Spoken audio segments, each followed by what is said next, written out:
자, 사랑과 빛 안에서 걷기 두 번째 시간입니다. 우리 서로 인사 나누도록 하겠습니다. 호치민 하늘꿈교회 오심을 환영합니다. 우리 서로 인사 나누겠습니다. 시작. 예, 호치민 하늘꿈교회에서 오심을 환영합니다. 예. 자, 간판을 저렇게 앞에 둔 이유는 우리 지난주 복습을 하기 위해서 그렇습니다. 간판을 지난주 말씀드리면서 모든 기업이든지 또 간판을 단 모든 사람들은 간판을 통하여 가장 제공하고 싶어하는 것들이 있다 말씀드렸죠. 예. 정말 제공하고 싶은 것이 있는 것이죠. 간판. 예. 오늘도 신방했습니다. 오늘도 우리 이원재 집사님 공장에 가서 신방했습니다. 기업 간판을 찍었습니다. 정말 제공하고 싶은 양말을 다 보았습니다. 양말이 원사로 만들어진다는 사실을 저는 평생 깨달았어요. 예. 원단으로 만들어진 줄 알았는데요. 실로 만들더라고요. 그래서 눈앞에 생생합니다. 이처럼 간판이라고 하는 것은 정말 드러내고 싶은 것이 있는 것이죠. 자, 그런데 여러분, 호치민 하늘꿈 교회 간판 달고 교회가 제공하고 싶은 것, 전달하고 싶은 것, 그것 무엇이라고 얘기했는지 기억하시겠습니까? 뭐죠? 교회가 간판 달고 정말 제공하고 싶은 단 한 가지, 정말 이거 제공해야겠다. 치과는 이빨 치료라면, 교회는 뭡니까? 구원입니다. 구원. 다른 것들은 다 부수적으로 포함되는 것이에요. 교회가 이 땅에 간판 달고 제공해 줄 수 있는 다른 곳에서 줄 수 없는 유일한 것은 구원에 대한 지식과 구원에 대한 경험을 교회가 주는 것입니다. 그래서 교회 자체가 구원을 주는 건 아니지만 주 예수 그리스도의 이름으로 구원을 선사하는 것이 교회입니다. 자, 그래서 이것을 가지고 우리가 마음에 잘 품고 마음에 새겨놔야 흔들리지 않고 교회가 무슨 일을 하는지 알게 된다는 것이죠. 이때 우리는 지난주에 구원, 지난주에요. 이런 말을 나눴어요. 모든 사람은 교회를 안 다녀도 부지불식간에 구원을 위하여 노력하고 있다는 사실을 말씀드림으로써 사람들은 물리적 환경 이상의 것, 자신의 행동과 능력 이상의 것을 추구함으로 자신도 모르게 종교적인 열심을 내고 있다. 그래서요, 교회를 안 다녀도 다 구원을 위하여 울부짖고 있는 것입니다. 우리 주변에 교회 안 다니고 계신 분들 계십니까? 교회의 필요성을 못 느끼는 분들 뭐 그렇게 보이십니까? 여러분, 그러나 그런 분들도 다 알고 보면 구원을 위하여 노력하고 있다는 것을 깨닫게 됩니다. 예를 들면 평화라고 하는 주제. 자, 이 평화라고 하는 주제는요, 우리가 착각하는데요. 평화라고 하는 단어가 우리에게 들려지고 익혀졌기 때문에 사람이 평화를 이룰 수 있다고 생각합니다. 그러나 경험적으로 그렇습니까? 평화는 구원에 속한 선물에 해당됩니다. 하나님이 주지 않으면 얻을 수 없는 것 중에 하나가 평화죠, 평화. 복이라고 하는 것. 이것 역시 우리가 추구하고 노력해서 얻을 수 있는 것 아니죠.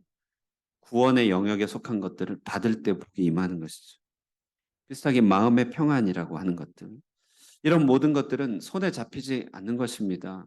사람들은 평화를 추구하기 위하여 노력하고 복을 추구하기 위하여 열심을 내지만 알고 보면 그들은 그들의 노력으로 구원에 속한 것을 사려고 하는 것이죠. 그래서 그들은 엄밀한 의미에서 율법주의자다. 그들도 구원을 갈망하고 있다는 것이에요. 자, 이때 성경에서는 이런 모든 구원의 필요를 느끼고 있는 인간에게 불변하고 완전한 구원의 해법을 제시하고 있다. 그것은 바로 그리스도 예수로 말미암은 구원인 것이죠. 그래서 우리는 이 구원에 대해서 크게 세 가지를 염두에 둘 필요가 있는데 첫 번째는 모든 사람은 구원이 필요하다. 지난주에. 교회 안 다니는 사람만 필요한 게 아니라 교회 다니는 나도 지금 우리도 오늘도 나는 구원이 필요한 존재입니다라고 고백을 해야만 하는 것이죠. 그것이 우리의 위치입니다. 나는 예수를 한때 믿어서 구원을 이미 받았어요라고 말하기에는 나는 오늘도 구원이 필요한 존재거든요. 그래서 우리는 언제나 다 구원이 필요합니다. 여러분 오늘 딱 아침에 일어났을 때 주님 나는 오늘도 구원이 필요한 존재입니다. 혹시 이렇게 시작하신 분 계시나요? 한번 6일 동안 7일 동안 한번 해보십시오. 아침에 딱 첫 마디가 주님 나는 오늘도 구원이 필요한 자입니다. 하나님께서 이런 고백을 좋아하실까요? 안 좋아하실까요? 여러분 마음으로 여러분 안에 성령으로 대답하고 계시는 그 성령님의 반응을 한번 살펴보세요. 주님, 나는 오늘도 구원이 필요한 존재입니다. 어떤 것 같아요? 좋아하시죠? 하나님 매우 좋아하십니다.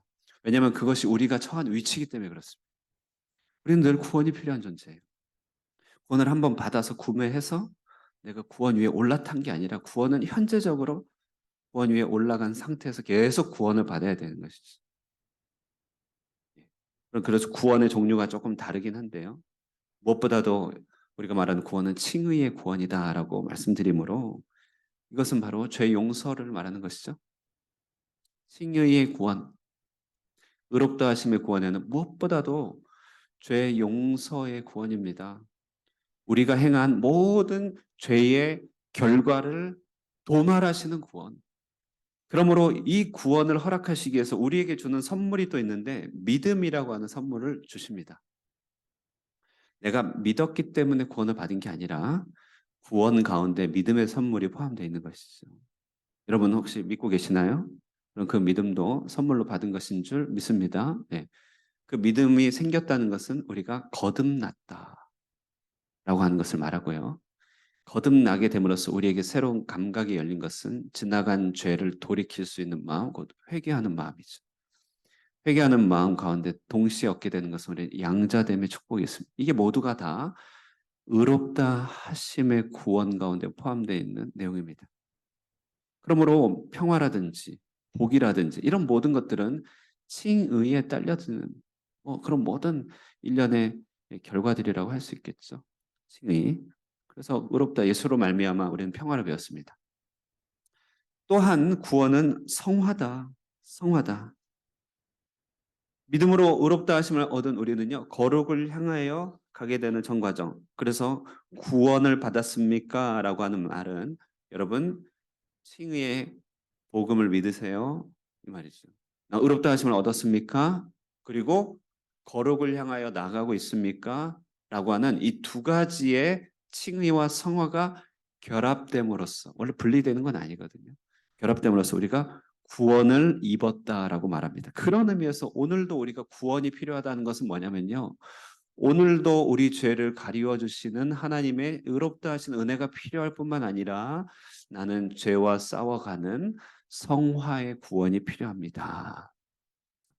칭의의 구원은 죄의 결과로부터의 구원의 성격이 강하다면 성화의 구원은 죄의 힘과 세력으로부터의 구원의 성격이 강합니다. 자, 우리가 그러므로 이 구원을 받은 자는요. 이제 우리는 이제 세 가지죠. 예. 그리고 이 구원에 대한 복된 소식이 바로 이제 복음이다라고 하는 것입니다. 구원받은 자는 그러므로 일상의 동기가 바뀌죠. 예전에는 이런 것이죠. 일이 노예와 같이 나를 부렸다면은 이제는요. 그런 일도 성화를 이루기 위한 일이다. 믿거나 말거나 하겠지만 믿으시기 바랍니다. 우리의 일상도 성화를 위하여 주님께서 나에게 주시는 시간표인 것이죠. 이제는 나의 모든 일상과 여러 일들이라고 하는 것이 하나님의 유업을 누리는 것이다. 구원받은 자는 일상의 동기가 완전히 달라지죠. 정말 완전히 달라지는 건 아닙니까? 구원받기 전에는 나는 노예 생활했어요. 물질의 노예, 정욕의 노예였지만 이제는 성화를 이뤄가기 위하여 일을 합니다. 하나님을 닮아가기 위하여 일을 합니다. 광야, 예전에 광야는 구원받기 전에는 저주고 형벌이죠.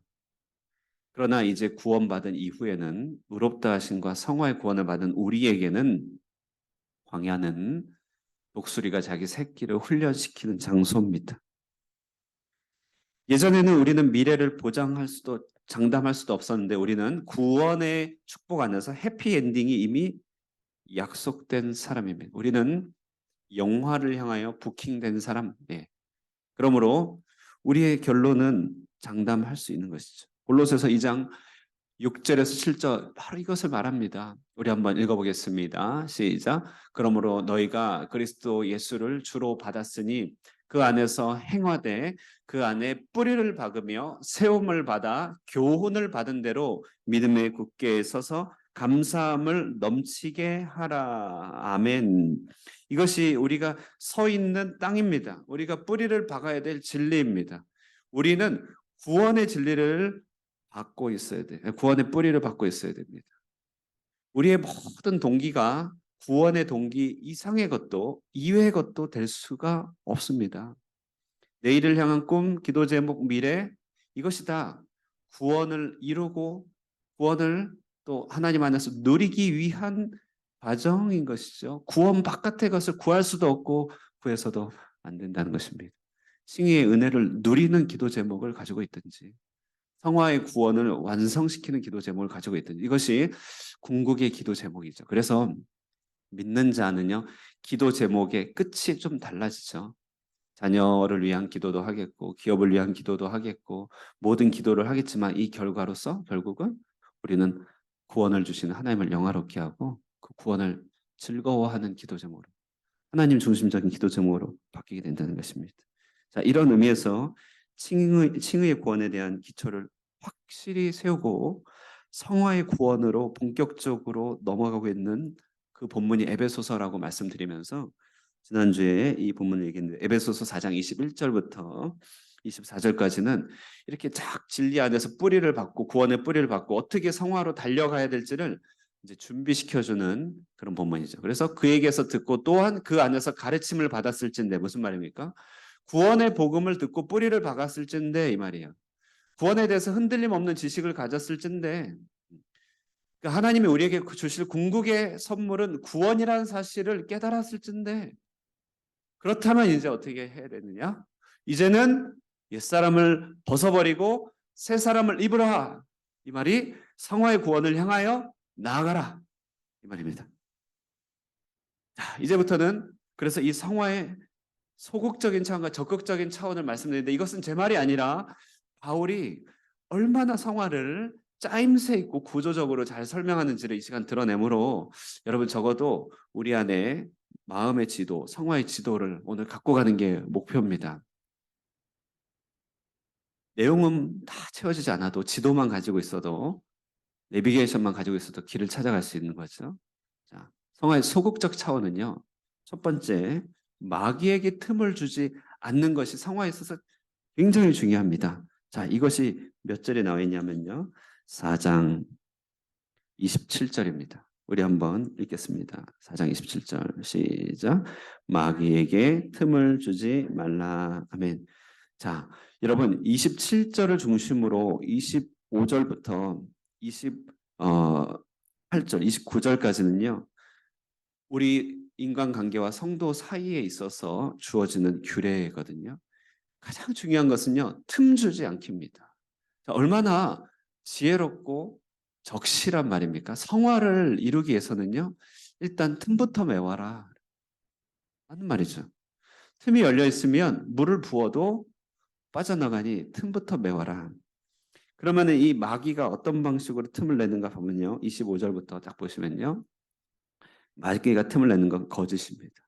25절 한번 읽겠습니다. 시작. 그런즉 거짓을 버리고 각각 그 이웃과 더불어 참된 것을 말하라. 이는 우리가 서로 지체가 됨이라. 예. 거짓이라고 하는 것은 적극적으로 false, 완전히 반대되는 말을 하는 것도 거짓이죠. 그러나 우리의 말과 언행이 굽어져 있거나 휘어져 있거나 뒤집어져 있는 것 다 거짓입니다. 참된 것을 말하는 것은 상당한 용기가 필요한 듯 상당한 용기가 필요하죠. 그러나 사실 엄밀히 말하면 용기보다 더 필요한 것은 사랑이 필요합니다. bold love라고 하는데요. 사랑하지 않으면 우리가 참될 필요가 없습니다. 사랑하지 않으면 나 예쁘지라고 할 때, 그래라고 그냥 뭐 넘어가면 돼요. 물론 진정한 진리는 참 아름다워라고 마침표를 담아주는 것이지만 사랑하지 않으면 참될 필요가 없죠. 참된 것을 말한다는 것은 성가셔질 수도 있고 또 불편할 수도 있다는 것을 말하는 거 아니겠습니까? 그러나 참되다고 하는 것은 내 감정의 진실을 말하는 것은 아닙니다. 내 감정을 그 진실을 말한다는 게 그게 참이 돼서 그거는 분노에 해당되는 것일 수 있죠. 참되다고 하는 것은 사리와 이치에 대한 진실을 물러서지 않고 고수해 주는 것이 상대방 앞에서. 그래도 그건 아니라고 고수해 주거나 그래도 맞는 것이 이것이라고 지켜주는 것이 사랑하기 때문에. 그래서 이 사랑은 참된 말은 때로는 누군가에게는 때로는 어떤 경우에는 쓴소리가 되기도 하고 어떤 경우는 고통을 함께 짊어져 가는 진실이 됩니다. 그러나 무책임한 비방하고는 전혀 관계없는 것이 참된 말입니다. 그래서 비방은 거짓에 해당됩니다. 내가 불편해서 하는 말이 아니라 누군가와 공동체 전체 유익을 위하여 필요한 온전한 말, 그래서 사랑으로 지탱되고 있는 말, 이것이 참된 말이죠. 이런 의미에서 지나친 과장법 또 참된 말은 아닌 것 같습니다. 지나친 찬사, 참된 말은 아니죠. 찬사를 받으면 기분은 좋지만 그러나 지나친 찬사, 지나친 과장법 다 참된 말은 아닙니다. 지나친 간결함, 너무 지나친 담백함 역시 다 참된 것은 아닙니다. 놀래키면 놀래줘야죠 참되는데 놀래키는데 전혀 반응하지 않는 것도 왜곡이죠. 그러니까 참 참된 것이 어렵습니다. 그런데 참되지 않으면 틈이 생기는 거예요. 그 틈이 결국은 성화를 방해하는 것입니다. 이런 것이 포기가 되면 마귀가 그 틈을 파고듭니다. 틈이 생기면 어떤 일이 벌어진지 여러분 잘 아실 것입니다. 개미가 들어오고 당장에 도마뱀이 찾아 들어오죠. 또 다른 틈은요. 화입니다. 화, 분노. 26절입니다. 읽겠습니다. 시작. 분을 내어도 죄를 짓지 말며 해가 지도록 분을 품자. 분노는 진실과 정의가 멸시당한 것에 대한 정당한 감정이긴 합니다. 분노. 내 바운더리가 침범당하면 분노함이 마땅합니다. 외국이 국경을 침범하면 불같이 화를 내야 됩니다. 그러나 분노는 짜증이나 혈기가 되어서는 그건 정당한 분노라고 할 수 없겠죠. 분노는 폭발해버리는 감정이 되었을 때는 능력을 잃어버립니다. 바울은 분노의 유통기간을 정해주었는데 분노할 수 있는 시간을 해가 지는 시간. 그래서 해가 떨어짐과 동시에 분노도 불과 같은 해가 떨어질 것을 말하고 있습니다. 분노가 지나가고 난 자리에는 여러 가지 스토리의 흔적들이 남고 끼워 맞추고 생각하고 정리할 수 있는 시간이 있는 것이죠. 그 시간을 충분히 확보해야 됩니다. 해가 넘어서 분을 품게 되면 이튿날의 분노는 원한이 되어 있습니다. 3일째의 분노는 상대를 사랑하기 위해서보다는 파괴하는 분노로 변해 있습니다. 그 이상의 분노는 상대가 없어지길 바라는 감정이 됩니다. 이게 다 분노는 살인으로 연결되는 것이죠.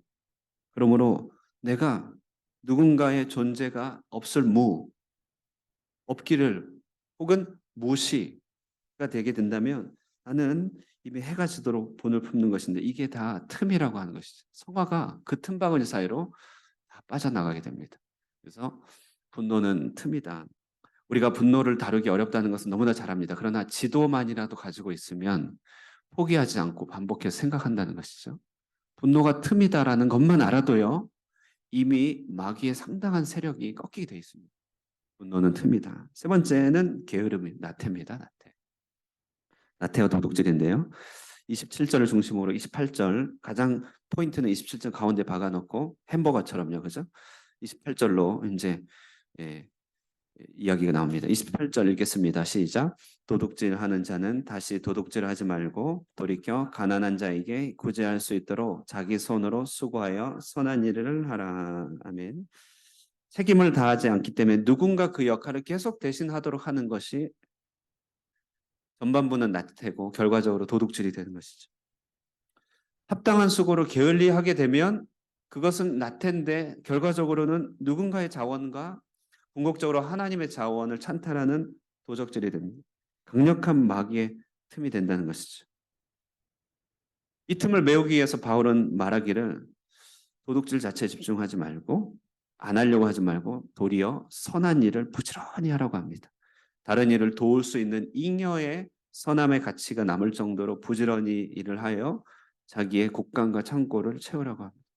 정서적 곡간과 물질적 곡간을 채우도록 부지런해야 할 필요를 말하고 있습니다. 그렇지 않고서 우리가 시간이 내 편이 되기를 바라는 것은 나태에 해당될 수 있는 것이죠. 나태도 틈인 것이죠. 나태도 틈입니다.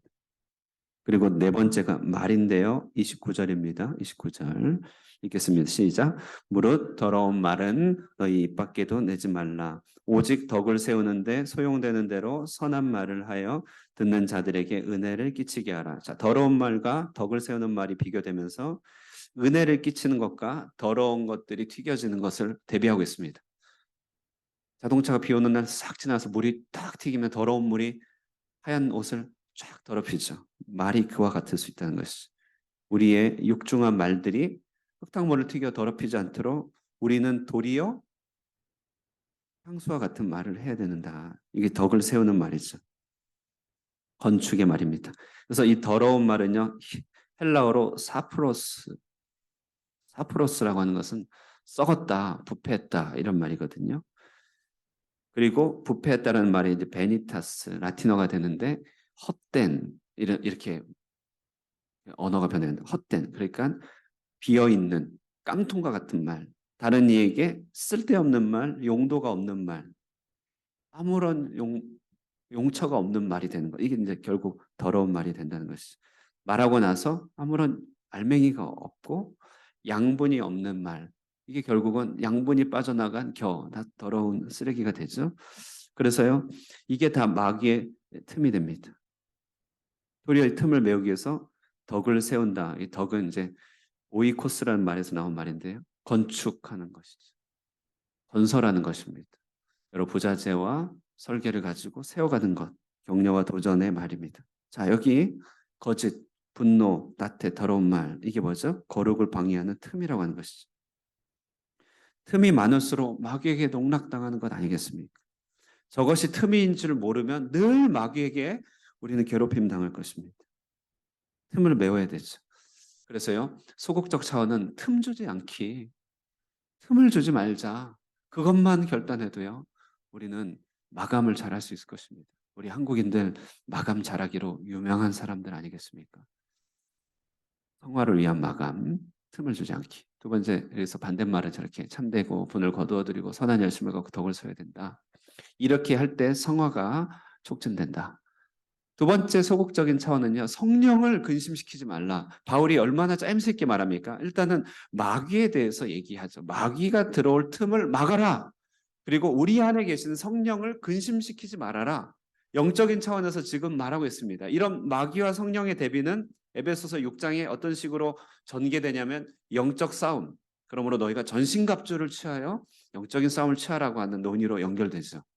너무나 바울이 짜임새 있게 지도를 잘 그려주고 있습니다.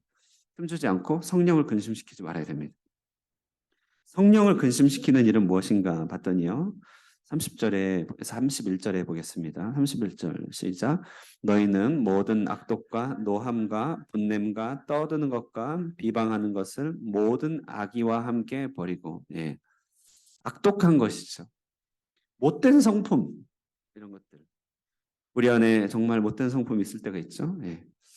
이렇게 집안에서든지 또 가족끼리 대화하다 보면 또 가까운 사람끼리 대답하다 보면 왠지 삐뚤어지고 싶고 못돼지고 싶고 절대로 마음을 넓히고 싶지 않고 성령이 근심하신다. 성령이 근심하신다.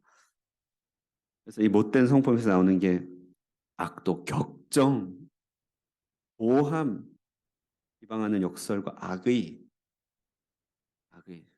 이런 것들이죠. 그래서 어떤 전도사님이 자기 남편이 너무 미워갖고 화장실에 갔다 올 때마다 화장지를 꼭 치워버린대요. 남편들한테 고생하라고 그래야 돼요. 악의를 버리고 성령님 근심하신다. 옛 성품에 속한 마음을 가지고 있으면 성령이 근심한다. 성령이 근심한다. 그리고 성령의 근심은 우리의 주름살을 느리게 되는 것이죠. 성령 우리 안에 계시니까. 성령 근심은 우리의 불행으로 연결됩니다. 대신에 우리는요, 근심 대신에 어떻게 하느냐? 성령을 조금 기쁘시게 해야 되는데요. 어떻게 합니까? 친절과 긍휼로 용서하기. 프렌들리. 따뜻함입니다. 따뜻함. 긍휼은 이 긍휼이라고 하는 말은 우리 애통, 그러니까 창자가 좀 아픈 건데요. 상대가 불쌍하게 여겨지는 마음을 말합니다. 천천히 걷고 있는 사람이 있는데 횡단보도에 천천히 걷고 있어요. 너무 답답해서 크락션을 누르는데 알고 봤더니 한쪽이 장애를 입었다. 그러면 순간 우리는 긍휼을 여기게 되죠. 그러니까 그 사람이 제한이 있고 한계가 있다는 것을 바라볼 때 우리는 긍휼을 느끼게 됩니다. 사랑이 무르익으면 뒷모습을 보고 긍휼히 여겨준다고 하더라고요. 정말 그렇습니까? 부부가 나이가 들면 서로 뒷모습을 보고 긍휼히 여겨준다고 그러더라고요. 맞는 것 같습니다. 네. 아멘으로 제가 듣겠습니다. 아멘으로. 긍휼, 따뜻함. 그래서 거기서 결과적으로 나타나는 것은 풀어내어 버리는 것이. 내 안에 꽉 잡고 있으면 채무장부가 되잖아요. 풀어내어 버리면 채무장부가 사라짐으로 탕감해줘 버리는 것이 용서죠. 그럴 때 우리 안에 성령이 말할 수 없는 기쁨으로 밀려오게 된다는 것이에요. 억지로 용서하게 되면 성령이 근심하는 것이죠. 압력에 눌려서 용서할 필요는 없죠. 그러나 친절과 긍휼을 용서하면 성령의 물밀듯이 채워주는 은혜가 있다. 자, 이것이 성화의 소극적 차원입니다. 마귀에게 틈 주지 마. 성령을 근심시키지 마. 이 두 가지죠.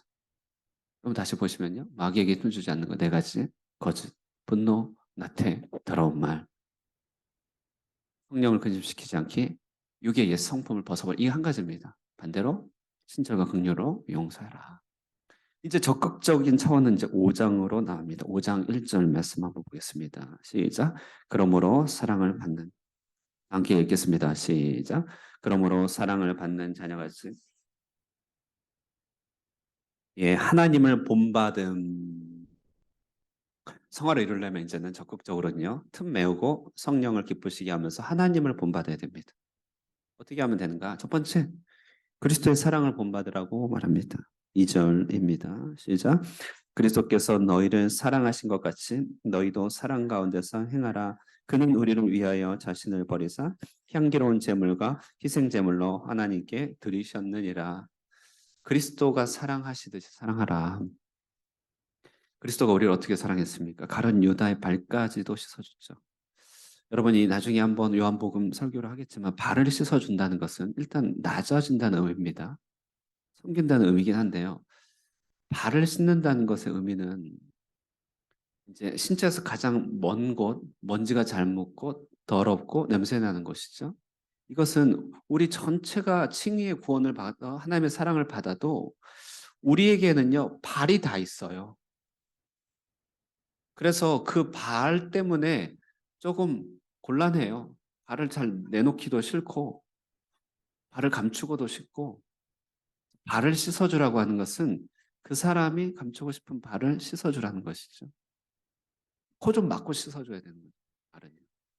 그래서 그리스도의 사랑은 결국은 구체적인 말로 하면 그의 발을 씻어주는 것입니다.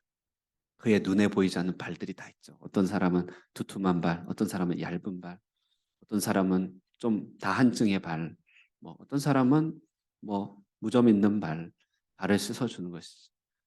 발만 씻어주면 돼요. 온몸을 다 씻어주라고 하지 않고 발만 씻어주면 된다고 했습니다. 온몸은 주님의 몫이니 우리는 발만 씻어주면 돼요. 그것이 그리스도와 같이 사랑하는 것이죠. 조금 더 나아가면 그래서 그리스도와 같이 향기로운 제물이 되는 것입니다. 하나님께 영광 올려드리는 제물이 되고 결과적으로 나로서는 세상의 관점에서 봤을 때는 희생이 되는 것이죠. 제물이 되는 것입니다. 공동체 전체의 유익과 하나님 나라를 위한 제물이 되는 것이죠. 하나님 나라를 위하여 희생이 거부되는 곳에 향기도 사라진다. 마리아가 퍼부은 나드한 향유 옥합은 3년치의 월급을 한 번에 털어놨습니다. 희생이죠. 그러나 그 향기가 온 방을 진동했고 주님은 그 향기를 기념하시겠다고 했습니다. 희생이 없으면 향기도 없고 향기도 없으면 사실은 사랑도 없는 것. 몸이 건조하고 거기에는 온갖 틈이 생기는 것이죠. 우리는 5성급 호텔에서 나는 향기 이상의 향을 발휘할 수 있는 잠재적인 은사를 받았습니다. 칭의의 은사, 성화의 선물을 받았습니다. 그래서 희생의 삶, 이것이 적극적인 의미였어요. 하나님을 본받는 것, 곧 사랑하기입니다. 두 번째, 빚됨을 본받기. 바울이 어떻게 얘기하는 거 보세요. 첫 번째는 사랑으로 본받으라. 사랑의 차원입니다. 존재를 말하는 건데, 두 번째는 이제 빛을 본받으라. 하나님의 빛됨을 본받으라. 이렇게 얘기하고 있습니다. 그러므로 3절부터 쭉 보시면 이제는 빛의 열매까지 쭉 나와서 나머지 것을 다 말하고 있거든요. 빛을 본받으라. 이렇게 말합니다. 빛을 본받는 것의 첫 번째는요. 어둠을 버리는 것입니다. 여기 3절에 음행과 온갖 더러운 것과 탐욕은 너희 중에서 그 이름조차도 부르지 말라. 앞에 것과 좀 비슷한 내용인 것 같지만 빛의 관점으로 다시 설명하는 것이죠. 소극적인 차원에서 아까 구원의 성화를 설명했지만 또 빛됨의 차원에서 다시 강조해서 설명하는데요. 이름조차 부르지 말아야 될 그런 더러움이 있습니다. 음행과 온갖 더러운 것과 탐욕입니다. 단어조차도 잊어버려라. 단어조차도 생각이 안 나도록 하여라. 개념조차도 망각하여라. 죄라고 하는 것은 우리가 경험함을 통하여 우리의 의식과 삶에 남겨지는 것이기 때문에 기억이 되는 게 죄지만 그러나 이제는 이름조차 부르지 말아서 그에 대해서 완전히 귀머거리와 벙어리가 되거라 이렇게 얘기하는 것입니다. 그리고 누추하고 어리석고 희롱하는 말을 버려라. 4절에 이렇게 말을 하죠. 이게 어둠의 일을 버리는 것입니다. 대신에 어둠의 일을 버리고 빛의 자녀처럼 행하라. 빛의 자녀처럼. 그래서 빛의 자녀처럼 행하는 일은 뭐라고 말하냐면요. 빛의 자녀. 8절에 말했죠. 8절에 8절 9절입니다. 한번 읽어보실까요? 8절 9절 시작. 너희가 전에는 어둠이더니 이제는 주 안에서 빛이라. 빛의 자녀들처럼 행하라. 9절 빛의 열매는 모든 착함과 의로움과 진실함에 있느니라. 예, 우리가 이제 빛의 자녀가 되었다고 정체성을 바꿔버리는 것입니다. 그래서 착함과 의로움과 진실함이라고 하는 것으로 행하래요. 그래서 일일이 다 설명을 하려면 하나하나가 다 설교가 되겠지만 일단 선하고 의롭고 진실한 거짓 없는 일을 행하는 것이 빛을 비추는 일이다. 그리고 조금 더 또 친밀하게 말하면 주를 기쁘시게 할 것이 무엇인지를 테스트해봐라. 하나님은 우리의 시험을 받으시는 분이 절대로 아니고요. 우리는 하나님을 시험할 수도 없습니다. 하나님은 우리의 잔머리를 너무나 잘 아시죠.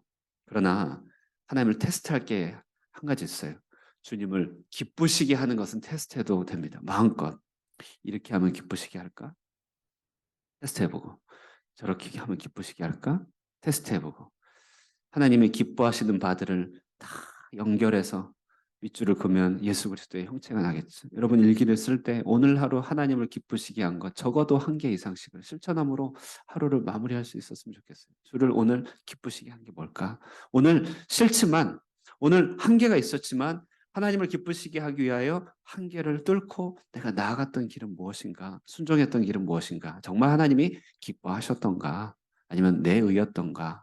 이런 것들을 판단하여서 주를 기쁘시게 할 때 우리는 빛의 자녀처럼 행한다는 것이죠. 그래서 이제 본문은요 에베소서 그 이사야 말씀으로 마무리를 짓고 있는데요. 이렇게 말합니다. 이렇게 삶을 살면은 이사야의 예언이 성취된다는 것입니다. 한번 읽겠습니다. 시작. 그러므로 이르기를 껴서 죽은 자들 가운데서 일어나라. 그리스도께서 너에게 비추시리라 하셨느니라. 아멘. 이런 삶을 살면 이 땅에 있는 수많은 시체들, 죽어 있는 사람들, 구원을 알지 못하는 사람 가운데 빛이 드러나는 후광이 있는 삶을 살게 된다는 것입니다. 이런 삶을 사는데 어찌 우리가 복이 따르지 않겠습니까? 들어가도 복을 얻고 나가도 복을 얻는 것입니다. 우리의 숟가락과 우리의 떡반죽 그릇과 만나는 모든 관계들과 우리의 미래에 하나님의 복이 예비되어 있는 것이죠. 이것이 바로 구원받은 자의 은총이고 성화의 길목에 있는 우리 자신입니다. 자, 오늘 성화의 길목에서 이렇게 정리합니다. 글씨가 작지만 한번 일목요연하게 정리합니다. 우리 칭의의 은혜를 누린 우리들 뿌리를 받고 성화로 나아갑니다. 이것이 구원입니다. 이럴 때 우리는 평화라든지 복이라든지 모든 추상적인 그런 구원에 대한 것들을 누릴 수 있는 것이죠. 소극적으로 보면 마귀에게는 틈을 주지 말아야지. 틈을 낼 수 있는 것들을 조심해야지. 틈을 내는 것 거짓이지. 분노지. 나태지. 더러운 말이지. 이런 말이 있으면 틈이 나는구나. 그만큼 손실이지. 기름통에서 기름이 빠져나가겠구나. 틈을 내지 말아야죠. 그리고 성령을 근심시키지 말아야 됩니다. 악독하면 안 됩니다. 삐뚤어질 테다. 성령이 근심하십니다. 네. 마음을 넓히셔야 됩니다. 네. 마음을 넓히셔야 됩니다. 네. 긍휼과 용서와 우리 마음을 넓힐 때 성령께서 채우십니다. 적극적으로는 이제 본받는 것이죠. 본받는 것, 본받고 본이 되어주고 사람을 살리는 본하고 우리는 3본의 삶입니다. 그 중에 본을 받아야 돼요. 사랑을 본받습니다. 예수님께서 우리를 사랑하셨듯이 발 정도 씻어주면 됩니다. 향기를 바라야 됩니다. 우리는 그래서 희생이라는 삶의 방식을 선택하여 향기를 무르익게 해야 됩니다. 빛을 본받아야 됩니다. 그러기 위해서 어둠의 일을 버리죠. 이제는 단어조차 망각하십시오. 어둠의 일에 대해서는. 그게 뭔지조차 생각도 내지 마십시오. 저런 일이 있었나? 예. 희뿌옇한 아주 먼 과거의 일 혹은 아예 생각조차 나지 않는 일이 되게 하십시오. 열매 없는 헛된 일, 헛된 말들을 다 버리시고 제 자녀답게 하나님의 자녀로 살아갈 때 착함은 곧 선한 행실을 말합니다. 의로움, 그것은 하나님의 성품에 합당한 것이죠. 하나님을 기쁘시게 하는 일이죠. 그리고 진실함, 거짓 없는 진실함 가운데 서서 주를 기쁘시게 할 때 우리는 빛의 자녀가 될 것입니다. 우리 함께 찬양하도록 하겠습니다. 285장 찬양했습니다.